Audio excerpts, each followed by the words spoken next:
നമസ്കാരം, മലയാളി വാർത്തയിലേക്ക് സ്വാഗതം. രാവിലെ തന്നെ അതിദുഃഖകരമായ ഒരു വാർത്തയാണ് പുറത്തു വരുന്നത്. കൊട്ടാരക്കര ഡിണ്ടിഗൽ ദേശീയപാതയിൽ പുല്ലുപാറയ്ക്ക് സമീപം KSRTC ബസ് താഴ്ചയിലേക്ക് മറിഞ്ഞ് 3 മരണം, നിരവധി പേർക്ക് പരിക്കേറ്റു. 34 പേർ ബസ്സിലുണ്ടായിരുന്നുവെന്നാണ് വിവരങ്ങൾ സൂചിപ്പിക്കുന്നത്. വളരെ വലിയൊരു അപകടമാണ് ഉണ്ടായിരിക്കുന്നത്. 3 പേർ മരിച്ചിരിക്കുന്നു.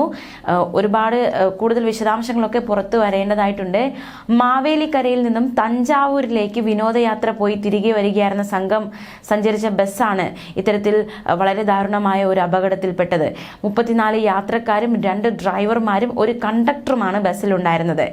മാവേലിക്കര സ്വദേശികളായ രമാമോഹൻ, അരുൺ ഹരി എന്നിവരാണ് മരിച്ചതെന്നാണ് ഇപ്പോൾ കിട്ടുന്ന വിവരം. മൂന്നാമത്തെ ആൾ ആരാണെന്ന് തിരിച്ചറിഞ്ഞിട്ടില്ല.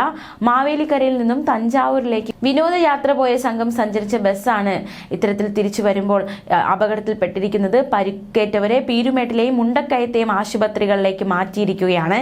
രക്ഷാപ്രവർത്തനമൊക്കെ നടക്കുകയുണ്ടായി. ഇന്ന് രാവിലെ 6:15 സംഭവം ഉണ്ടായത് എന്നാണ് വിവരങ്ങൾ സൂചിപ്പിക്കുന്നത്. 30 അടി താഴ്ചയിലേക്കാണ് ബസ് മറിഞ്ഞത്. മരങ്ങളിൽ തട്ടി നിന്നതിനാൽ വലിയ അത്യാഹിതം ഒഴിവായി. ദേശീയപാതയിൽ കുട്ടിക്കാനത്തിനും മുണ്ടക്കയത്തിനും ഇടയിൽ പുല്ലുപാറയ്ക്ക് സമീപമാണ് ബസ് കൊക്കയിലേക്ക് മറിഞ്ഞിരിക്കുന്നത്. ബസിന്റെ ബ്രേക്ക് നഷ്ടപ്പെട്ടതാണ് അപകട കാരണം എന്നാണ് പ്രാഥമികമായിട്ട് യാത്രക്കാരിൽ നിന്നൊക്കെ മനസ്സിലാക്കാൻ സാധിക്കുന്ന വിവരം. ബ്രേക്ക് നഷ്ടപ്പെട്ട വിവരം ഡ്രൈവർ പറഞ്ഞ ഉടൻ ബസ് മറിയുകയായിരുന്നു ും രക്ഷപ്പെട്ട യാത്രക്കാർ പറയുന്നുണ്ട്. നിയന്ത്രണം വിട്ട ബസ് 30 അടി താഴ്ചയിലേക്ക് മറിഞ്ഞ് മരങ്ങളിൽ തട്ടി നിന്നു. 2 പേരുടെ നില അതീവ ഗുരുതരമാണ് എന്നാണ് മനസ്സിലാക്കാൻ സാധിക്കുന്നത്. പീരുമേടിൽ നിന്നും മുണ്ടക്കയത്ത് നിന്നും ഫയർഫോഴ്സ് സംഘം അടക്കം സ്ഥലത്തെത്തിയാണ് രക്ഷാപ്രവർത്തനം നടത്തിയത്. പോലീസ് സംഘവും മോട്ടോർ വാഹന വകുപ്പിന്റെ സംഘവും രക്ഷാപ്രവർത്തനത്തിന് ഏർപ്പെട്ടിരുന്നു. ബസ് കൊക്കയിലേക്ക് മറിഞ്ഞു. അവിടെ നിന്ന് നടന്നു കയറിയവരുണ്ട്, ഗുരുതരമായി പരിക്കേറ്റവരുണ്ട്. ഇത്തരത്തിൽ പലർക്കും പല രീതിയിലുള്ള ഒരു പരിക്കുകളും അവസ്ഥയുമാണ് അപകടത്തിന് പിന്നാലെ ഉണ്ടായിരിക്കുന്നത്. ഇന്ന് രാവിലെ 5-ന് ബസ് മാവേലിക്കര ഡിപ്പോയിൽ തിരിച്ചെത്തേണ്ടതായിരുന്നു. 6 മണിയോടെയായിരുന്നു അപകടം ഉണ്ടായിരിക്കുന്നത്.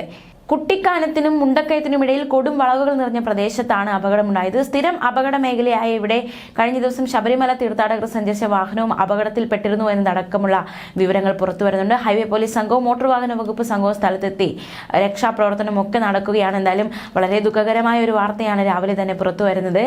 വിനോദയാത്ര കഴിഞ്ഞു മടങ്ങുന്ന സംഘമാണ് അപകടത്തിൽപ്പെട്ടിരിക്കുന്നത്. 3 പേർ മരിച്ചിരിക്കുന്നു.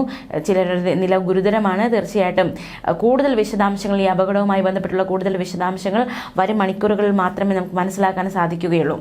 ന്യൂസ് ഡെസ്ക്, മലയാളി വാർത്ത.